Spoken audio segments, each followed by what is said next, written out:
크리스마스가 사흘 앞으로 다가왔습니다. 여러분, 다시 한번 메리 크리스마스입니다. 네, 오늘은 특별하게 빨간 옷 입고 왔어요. 네, 이 성탄절 크리스마스는 전 세계적으로도 굉장한 축제의 특별한 날입니다.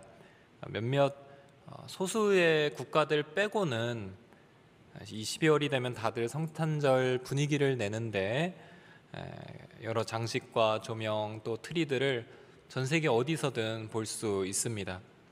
이 세상에서 이야기하고 내세우는 이 성탄의 이미지들이 있습니다. 저는 이맘때쯤이면 커다란 이렇게 문구점 서점을 한번 가보는데요.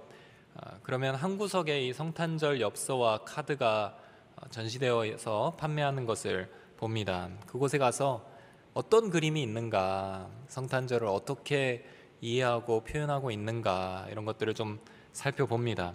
세상이 성탄을 어떻게 바라보고 있는가, 이런 것들을 아주 잘 볼 수 있는 곳입니다.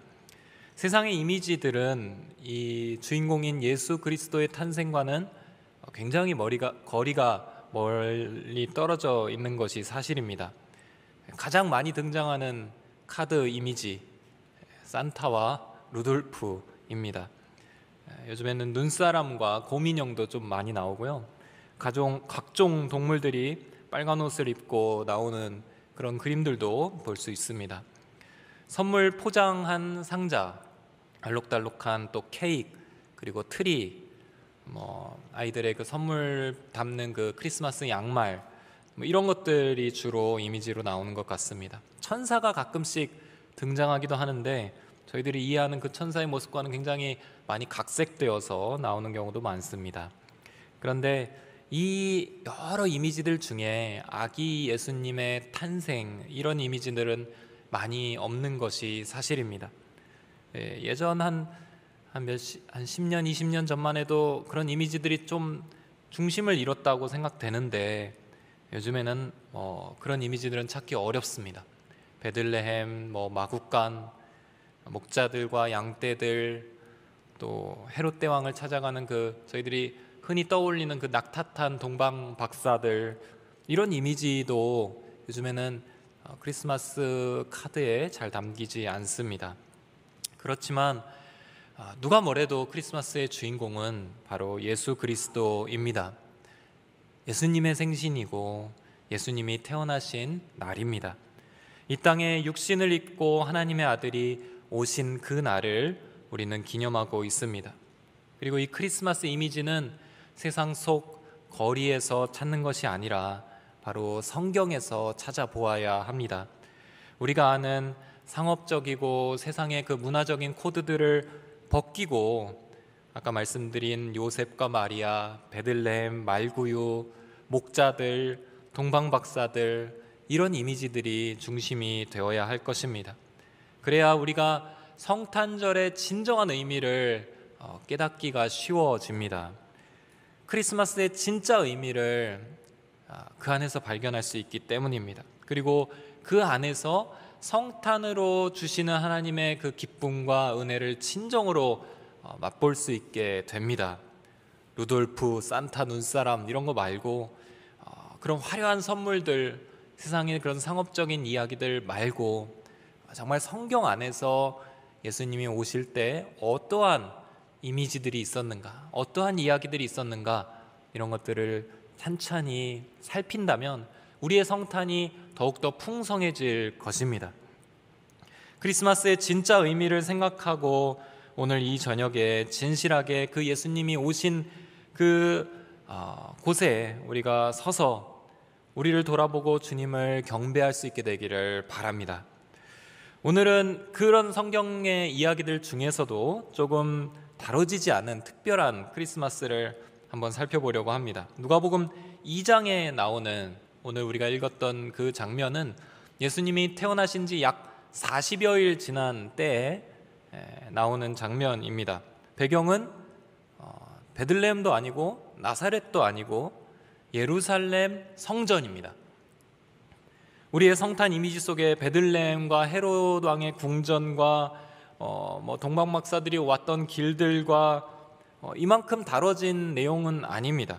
그러나 오늘 이 장소에 그 성전에 아기 예수 그리스도께서 오신 그 사건, 그리고 그 안에서 예수님을 알아본 두 사람의 이야기는 굉장히 독특하고 특별한 의미가 있다고 할 수 있습니다. 그리고 이 의미가 오늘 성탄 크리스마스의 은혜를 더욱더 풍성하게 만들어줄 거라 확신합니다. 여러분들 오늘 잘 오셨습니다. 세상의 어떤 곳에서도 찾을 수 없는 그 현장 속으로 여러분들을 초대합니다. 오늘 이 성전 안에 이루어진 그 첫 번째 크리스마스에서 우리가 찾을 수 있는 장면은 바로 하나님의 질서에 순종하시는 예수님을 발견하게 됩니다. 22절부터 24절까지 함께 자막을 통해 읽도록 하겠습니다. 시작. 모세의 율법에 따라 정결의식을 치를 때가 되자 요셉과 마리아는 아기를 데리고 예루살렘으로 갔습니다. 이것은 주의 율법에 첫 번째 태어나는 모든 남자 아기는 하나님께 거룩한 사람으로 불릴 것이다 라고 기록된 대로 아기를 주께 드리고, 또 산비둘기 한 쌍이나 어린 집비둘기 2마리라고 한 주의 율법을 지켜 희생제물을 드리려는 것이었습니다. 22절에 보면 모세의 율법에 따라 정결의식을 치를 때가 오자 이렇게 나옵니다. 이게 어떤 말씀이냐면, 이 모세의 율법의 레위기 12장에 보면요, 아기를 낳았을 때 산모가 출혈을 하고 그 출혈한 것에 대하여 깨끗해지게 되는 정결 규례가 레위기 12장에 나와 있습니다. 남자아이일 경우에 일단 7일 동안은 다른 것을 만지거나 함부로 해서는 안 되고, 이후에 33일이 지나면 깨끗해지는 그 정결 예식을 제사장 앞에 가서 했어야 했습니다. 그래서 그때에 1년 된 어린 양과 어린 양을 번제로, 또 집비둘기 새끼나 산비둘기를 속죄제로 이렇게 바치면서 이제 제사장 앞에서 제사를 드려야 이제 정결해지는 그런 예식이 율법에 있었습니다. 23절에 나타나는 모든 첫째 남자 아기를 주님께 드리는 그런 헌신 의식에 대해서는 출애굽기 13장에 나타납니다.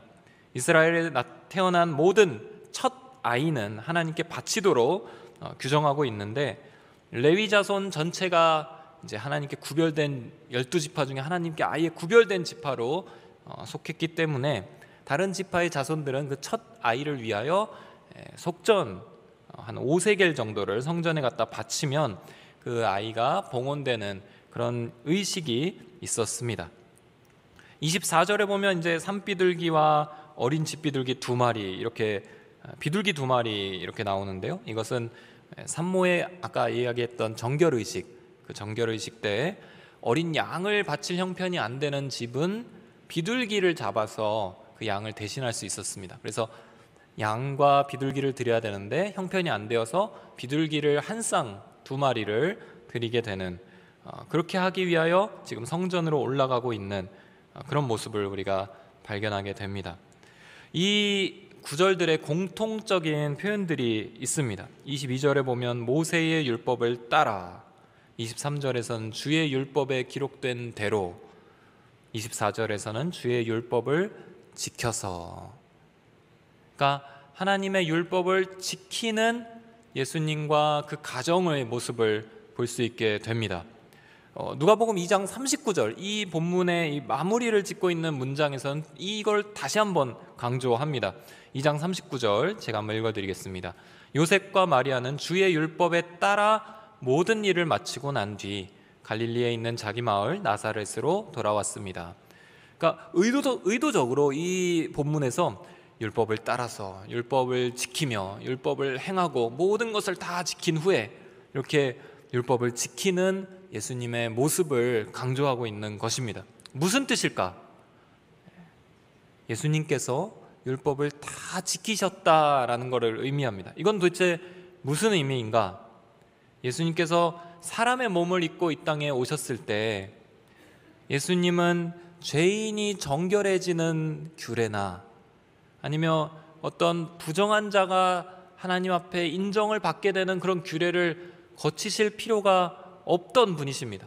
예수님은 정결한 여인의 몸에서 잉태되어 오셨고, 또 예수님의 모든 그 과정들은 하나님의 본체로서 완벽한 거룩함을 유지하고 있었기 때문입니다. 그런 예수님이 내가 정결해지겠습니다, 비둘기를 갖다가 바치고, 내가 하나님 앞에 나를 드립니다, 그래서 첫 아이가 드리는 그 규례를 예수님이 지키고 이러실 필요가 사실은 없었다는 것을 말합니다. 예수님은 그럴 필요가 없는 분이셨는데, 죄인인 인간과 다르셨는데, 죄가 없으신 분인데 율법이 말씀하고 있는 할례나 헌신의식이나 정결의식을 다 지키셨던 것을 보게 됩니다. 친히 하나님이 만들어 놓으신 그 질서 속으로, 율법의 요구 아래로 본인이 낮추시면서 들어가시는 것입니다. 이 예수님을 우리가 이해하는 것이 굉장히 중요합니다. 친히 우리의 자리로 찾아오실 때 우리의 연약함과 부족함을 그대로 옷 입고 우리와 함께하고 계시는 것입니다.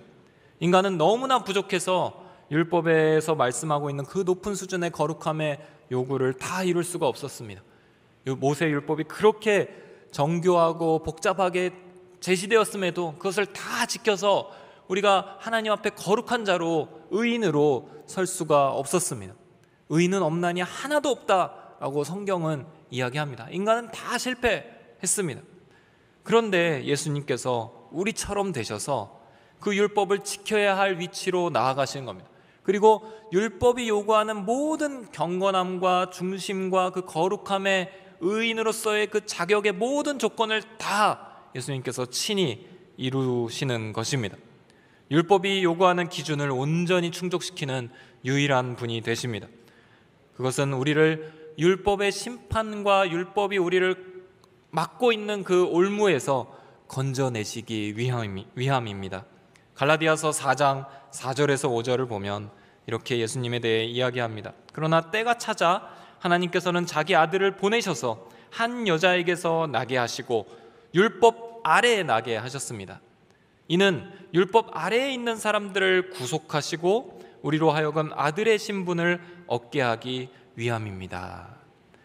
율법 안으로 친히 들어오셔서 율법의 창시자가 그 율법의 요구를 들어주심으로써 우리가 하지 못했던 모든 기준을 충족시키고 우리가 그분을 믿음으로 바라볼 때에 우리도 함께 의롭다 여기게 하시는 그 하나님의 놀라운 섭리가 지금 아기 예수님의 생후 40일 이 순간부터 계속되고 있었던 것입니다. 따라서 성전에 올라가셔서 모든 의식을 마치시는 그 아기 예수님의 모습을 바라만 보아도 우리는 그 안에서 우리를 얼마나 사랑하시며 우리를 구원하시기 얼마나 원하시는지를, 하나님이 우리를 어떻게 바라보고 계시는지를 발견할 수 있습니다. 이런 모습이 성탄의 카드 안에 들어가야 되는 거죠. 예수님을 안고 성전으로 들어오시는 마리아와 요셉, 친히 율법과 성전에 들어오셔서 그 질서를 순응하시는 아기 예수님, 율법의 창시자가 율법을 지키고 있는 그 모습, 도저히 흠을 찾을 수 없는 그 모습 때문에 사탄이 정죄하지 못하고 그 요구를 들어주면서 우리를 풀어주는, 우리를 구원하시는 그런 장면들, 그런 게 진짜 성탄에 나타나는 예수님이 이 땅에 오신 의미인 거죠. 사랑하는 성도 여러분, 예수님은 하나님의 질서 아래 순응하시면서 완벽한 본보기가 되어 우리를 구원하셨습니다. 성탄을 보내고 우리가 또 내년 2024년을 준비하면서 우리의 삶에 하나님의 질서가 회복되기를 주 이름으로 축원합니다. 우리의 삶에서 어그러진 부분들, 우리가 실패한 부분들, 우리가 풀어내지 못하고 있는 실타래들, 이제 주님 앞에서 바로 잡을 수 있습니다. 오늘 말씀은 실패한 자리를 털어버리라고 말씀하십니다. 그 실패 속으로 예수님께서 오셔서 완벽하게 예수님께서 그 요구를 다 이루어 주셨기 때문입니다.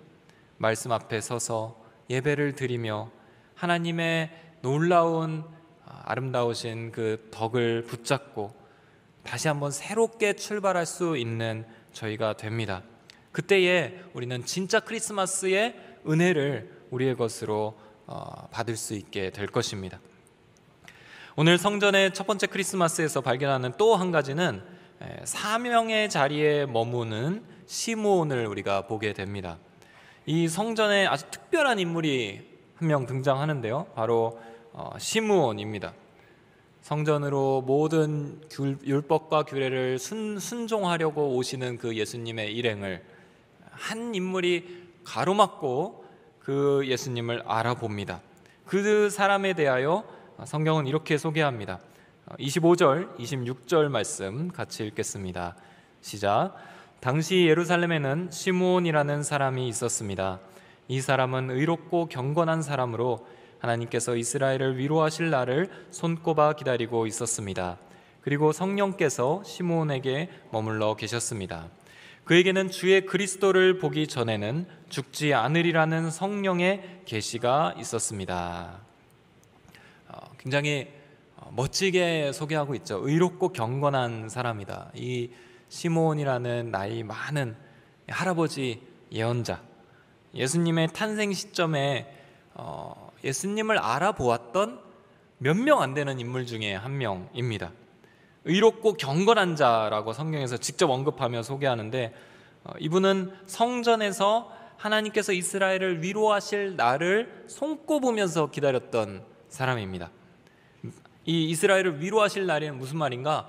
하나님께서 메시아 그리스도를 보내셔서 이스라엘을 구원하실 그 구약에 예언된 그 순간을 기다리고 기도하며 살아가던 그런 사람이었던 것입니다.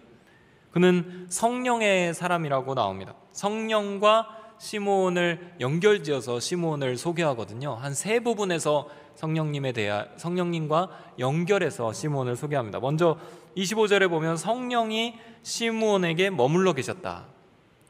여러분들이 성령이 여러분들 위에 머물러 계시는 그런 분들이 되시기를 주의 이름으로 축원합니다. 지금 시므온이 그런 은혜가 있었던 거예요. 여러분들 이런 은혜 보이면 하나님 저도요 하면서 이렇게 기도하십시오. 이런 은혜를 어떤 한 사람에게 지금 부어주시는 겁니다. 성령이 머물러 계시는 은혜. 그리고 이 성령님은 시므온에게 어떠한 계시를 주시는데요, 그 계시는 시므온의 사명이 됩니다. 그 사명은 무엇인가? 주의 그리스도를 보기 전까지 죽지 않을 것이다 라는 계시입니다. 그러니까 하나님의 메시아, 하나님이 보내신 그리스도를, 예수님을 그가 보게 될 것이다 라는 성령의 계시를 받은 사람입니다. 그때까지는 죽지 않을 것이다. 그리고 세 번째, 성령의 감동으로, 성령에 이끌려서 어느 날 성전 앞들로 나아가는데 거기서 드디어 예수 그리스도를 만나게 됩니다. 그러니까 성령님이 함께 하시며 계시로 말씀하시며 사명을 주시며 그리고 성령님이 이끄시는 그런 삶을 살던 인물이었습니다. 하나님께서 이 시므온을 예수 그리스도를 증거하는 이 복음서 안에 중요한 인물로 사용하십니다. 근데 거창한 사명은 아니었어요. 이 시므온의 사명은 뭐였느냐? 예수 그리스도를 보는 겁니다. 예수 그리스도를 발견하는 게 자기의 사명이었어요. 그러니까 얼마나 이 평생 동안 이 계시를 받고 사명으로 붙잡은 뒤에 하루를 계속 손꼽으면서 언제일까? 오늘일까? 내일일까? 이렇게 평생을 살았던 인물이 바로 시므온입니다. 사명이기 때문에 이 사명을 다하기까지는 죽지 않을 것이다 라고 성령님께서 말씀하셨습니다. 그리스도를 만날 것이라는 계시를 받고 하염없이 오늘 내일 하루를 보내고 있던 그런 시므온, 그저 인내하면서 오늘 하루를 보내고 내일을 또 소망하면서 또 내일 나와서 앉아있고, 그런 시므온의 삶에 어느 날 성령님께서 드디어 말씀을 하십니다. 지금 당장 성전으로 올라가거라. 성전 앞들로 가서 아기를 만나라. 그때 예수님을 시므온이 드디어 만나게 됩니다. 27절 말씀. 시므온이 성령에 이끌려 성전 뜰 안으로 들어갈 때 아기의 부모가 율법의 규정대로 행하기 위해 아기 예수를 데리고 들어왔습니다. 시므온이 올라갈 때 아기의 부모가 아기 예수를 데리고 들어오는 것을 만나게 됩니다. 시므온은 그 즉시 알아봅니다. 성령의 사람인 거죠. 아기 예수님을 보는 순간 성령님께서 그에게 그리스도이심을 알려주었습니다. 그리고 예수님을 품에 안아 들은 두 팔로 예수님을 안아들은, 아마도 요셉과 마리아를 제외하고는 아기 예수님을 안아본 사람이 많지 않을 거예요. 성인이 되어서는 당연히 예수님을 들어올릴 수는 없었을 거고, 그 아기 예수님을 품에 안은 시므온이 여기 나타납니다. 예수님을 품에 안은 몇 안 되는 사람이 되는 거죠. 그리고 하나님을 찬양하며 기도하는데, 이때의 기도가 이 누가복음에서 한 5개 나오거든요. 예수님의 탄생에 대해서 노래한, 예수님의 탄생의 시기에 예수님에 대해 노래한 5개의 노래들이 나오는데, 그 중에 하나로 아주 중요한 예수님에 대한 예언으로, 찬송으로 남게 됩니다. 29절에서 32절까지 함께 시므온의 노래를 읽어보도록 하겠습니다. 시작. 다스리시는 주여, 이제 주께서는 주의 종이 평안히 가게 해 주십니다. 제 두 눈으로 주의 구원을 보았습니다. 이 구원은 주께서 모든 백성 앞에 마련하신 것으로 이방 사람에게는 계시의 빛이요 주의 백성 이스라엘에게는 영광입니다. 아름다운 시죠. 예수님에 대하여 놀랍게 고백하면서 지금 자신의 그 사명을 다 하고 이제 주님께서 부르실 것을 기대할 수 있게 만드는 그런 순간에 하나님을 찬양하며 이야기하는 것입니다. 사명자가 사명이 다하는 날, 이런 찬양이 나오는 것입니다. 우리의 삶에 우리의 사명을 다하는 날, 하나님을 향하여 이런 아름다운 고백이 이루어질 수 있게 되기를 주의 이름으로 축원합니다. 시므온의 역할은 세상에 커다란 업적과 명성을 남기는 것이 아니었습니다. 그냥 예수 그리스도를 발견하는 게 그의 사명이었어요. 예수님을 알아보고 예수님을 알아보았을 때 성령의 감동으로 찬양하는 것, 그것이 그의 사명이었습니다. 그는 그 사명을 다하여 놀라운 찬양을 남기게 됩니다. 먼저 다스리시는 주여, 이렇게 우리말 성경에 나오는데요, 개역개정 성경에서는 주제여라고 이렇게 표현되는, 그러니까 주여하고 외치는 그런 표현과 다른 단어입니다. 다스리시는 주님인, 다스리시는 왕이시여, 이런 뜻입니다. 신약 성경에 한 10번 정도밖에 이 고백으로 나오지 않습니다. 그만큼 굉장히 깊고 아주 예수님과 하나님을 향한 그 전능하심과 그 왕되심을 온전히 바라보면서 온전한 능력의 통치자를 향하여 고백하는 그런 표현을 지금 시므온이 하고 있습니다. 절대적인 통치자, 비할 바 없는 권능을 가진 높으신 분으로 하나님을 부르며 기도하는 것입니다. 그는 예수님을 만나고 사명을 다합니다. 하나님께서 평안히 이제 나의 삶을 놓아주시는 것을 고백하며 감사해하고 있습니다. 그리고 예수님이 어떠한 분이신지 마리아, 요셉에게, 그리고 그 주변에 있던 성전의 사람들에게, 그리고 누가복음에 남겨서 누가복음을 읽고 있는 저희들에게 예수님이 어떠한 분이신지를 남겨놓습니다. 그분은 주의 구원이요 이방 사람들에게는 빛이요 주의 백성 이스라엘에게는 영광인 분으로 예수 그리스도를 온전히 알아보고 찬양하며 소개합니다.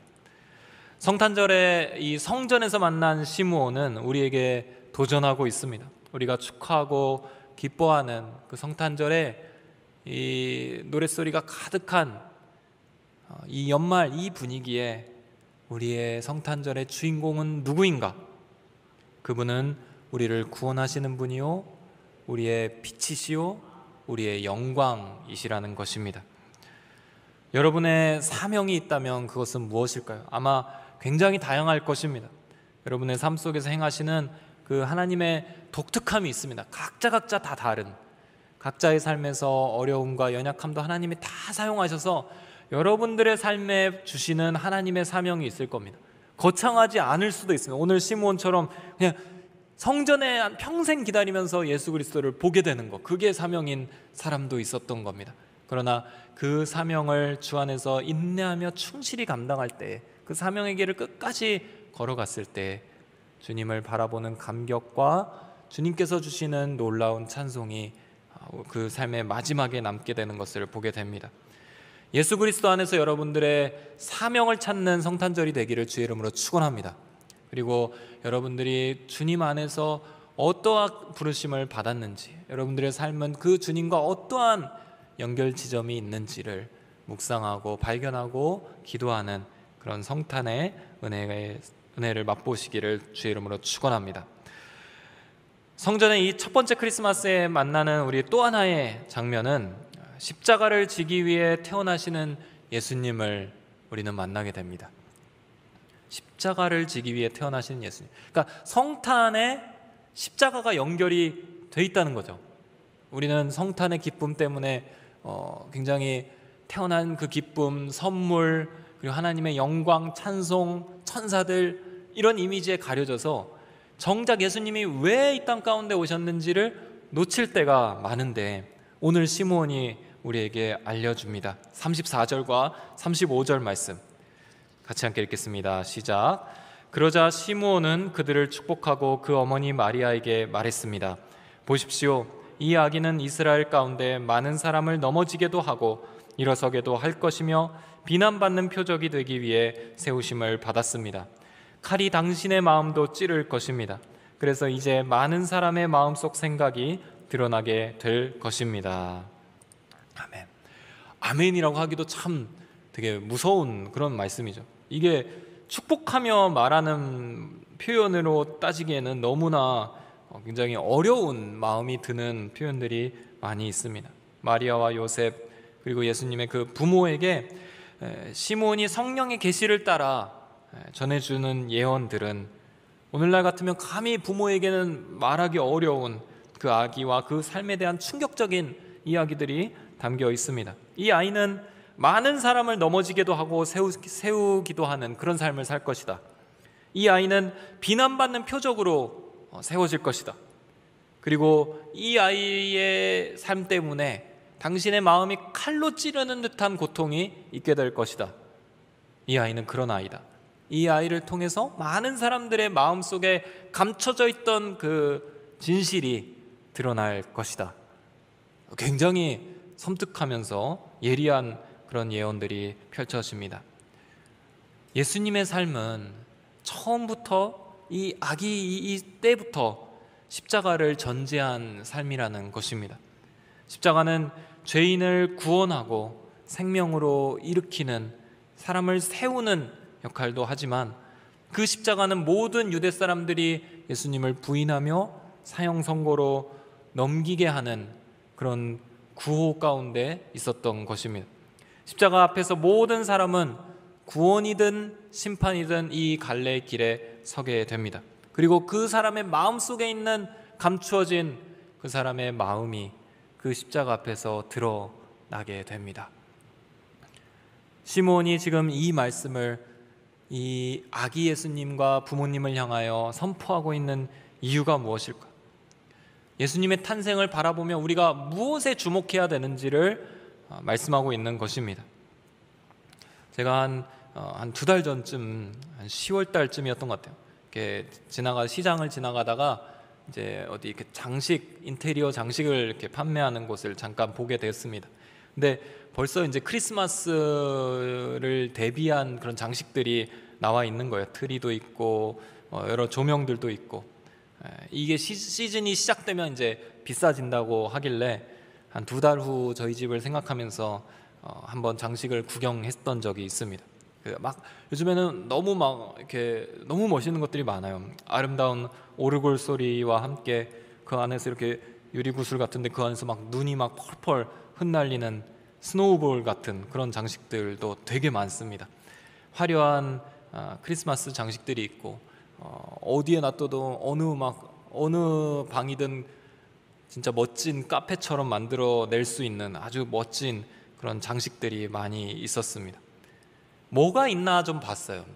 그랬더니 그 안에 산타와 루돌프, 천사의 날개, 어떤 데는 그냥 전혀 크리스마스랑 상관없더라고요. 자동차와 가로등, 한참을 좀 이렇게 막 여러 군데를 막 이렇게 뒤지다가 겨우겨우 아기 예수님과 말구유, 그리고 작은 양, 그리고 이렇게 마리아와 요셉이 있는 안에 들어가 있는 그런 장식을 하나 찾아냈습니다. 우리는 이 성탄의 이 화려한 이미지 속에서 예수님이 진짜 왜 이 땅에 오셨는가를 놓칠 수 있습니다. 예수님이 오신 이유는 십자가입니다. 꼭 고난주간이 되어서 십자가를 묵상하는 게 아니라 지금 예수님이 오시는 이 순간부터 예수님의 인생 앞에는 우리를 구원하시기 위해 대신 지시는 십자가가 놓여 있습니다. 그리고 우리를 살리시고자 하는 길이 예수님이 이 땅에 오시면서 펼쳐집니다. 연약한 이들도 모두 살리기 위해서 아기 예수님의 가장 연약한 모습으로 이 땅에 오셨습니다. 죄의 굴레를 벗겨주기 위해서 율법 아래로 들어가셔서 율법이 요구하는 그 정죄와 요구를 다 이루어내십니다. 그리고 그의 삶의 마지막은 십자가였습니다. 십자가를 향하여 예수님은 계속 걸어가시고 십자가를 향하여 예수님은 성장하시고 나아가시는 걸 볼 수 있습니다. 요한복음에 보면 이제 요한복음의 말미에 예수님이 잡히셨던 밤에 로마 총독 빌라도에게 끌려가서 예수님이 신문을 받는 장면이 나옵니다. 빌라도가 묻습니다. 네가 저지른 일이 도대체 무엇이냐? 그때 예수님이 나의 나라는 이 세상에 속한 것은 아니다 라고 말씀하십니다. 그러자 빌라도가 이렇게 물어요. 네가 왕이란 말이냐? 왕이 아니냐? 너의 나라가 어디 있느냐? 너는 왕이 아니냐? 이렇게 묻습니다. 그때 예수님께서 이렇게 대답하십니다. 요한복음 18장 37절 개역개정 성경으로 제가 읽어드리겠습니다. 빌라도가 이르되 그러면 네가 왕이 아니냐? 예수께서 대답하시되 내 말과 같이 내가 왕이니라. 내가 이를 위하여 태어났으며 이를 위하여 세상에 왔나니 곧 진리에 대하여 증언하려 함이로라. 아멘. 내가 이를 위해 태어났으며 이를 위해 세상에 왔다. 예수님이 세상에 오신 이유는 우리를 구원하시는 십자가를 지기 위하여 이 땅에 오셨고 우리를 구원하신 그 십자가를 향해서 예수님은 이 땅에서의 삶을 시작하셨습니다. 그 삶의 발걸음에 전혀 흔들림이 없이 십자가를 향하여 직진으로 걸어가시는 예수님을 우리는 보게 됩니다. 예수님의 탄생은 처음부터 십자가의 죽음을 향하여 있었던 것입니다. 사랑하는 성도 여러분, 오늘 우리가 맞이하는 이제 내일 모레면 맞이하게 될 그 성탄 속에서 오늘 이 성전 안에서 발견된 장면들이 우리의 마음 가운데 남게 되기를 바랍니다. 그것이 우리 성탄의 진정한 선물이 되기를 바랍니다. 첫째로 하나님의 질서에 순종하시는 예수님을 보게 됩니다. 둘째로 사명의 자리에 머물러 마침내 그 사명을 이루어내는 시므온을 발견합니다. 셋째로 십자가를 지기 위하여 탄생하신 예수님을 우리가 묵상합니다. 우리 안에서 이 예수님의 자리가 바로 잡히게 된다면 우리의 성탄은 말로 할 수 없는 감동과 은혜의 성탄이 될 것입니다. 오늘은 우리의 연약함을 묵상하는 일을 잠시 내려놓고 우리가 주님을 바라보기를 원합니다. 예수님이 주인공이 된 이 성탄에 아기 예수님은 왜 이 땅에 오셨고 지금 어디에 계시며 그분을 향하여 우리가 경배하게 되기를 원합니다. 무엇보다 성탄을 주시는 그 하나님의 뜻을 붙잡고 그 사랑을 받고 누리며 우리가 찬송과 기도로 화답하는 그런 성탄절이 되기를 축복합니다. 하나님께서 이렇게 예수님을 이 땅에 보내신 것입니다. 하나님께서 여러분을 그만큼 사랑하시기 때문입니다. 예수님은 이를 위하여 이 땅에 오셨습니다. 성령님께서는 그런 예수님을 깨달을 수 있도록 여러분들과 함께하고 계십니다. 이 구원은 모든 백성 앞에 주께서 마련하신 것이고 계시의 빛이며 영광의 빛입니다. 여러분들 삶에 이런 성탄의 의미가 온전히 회복되는 이번 2023년 크리스마스는 그러한 하나님의 사랑 속에서 여러분들이 감동을 선물로 받는 그런 크리스마스가 되기를 주의 이름으로 축원합니다. 여러분들 다시 한번 여러분들 삶에 참으로 메리 크리스마스입니다. 기도하겠습니다.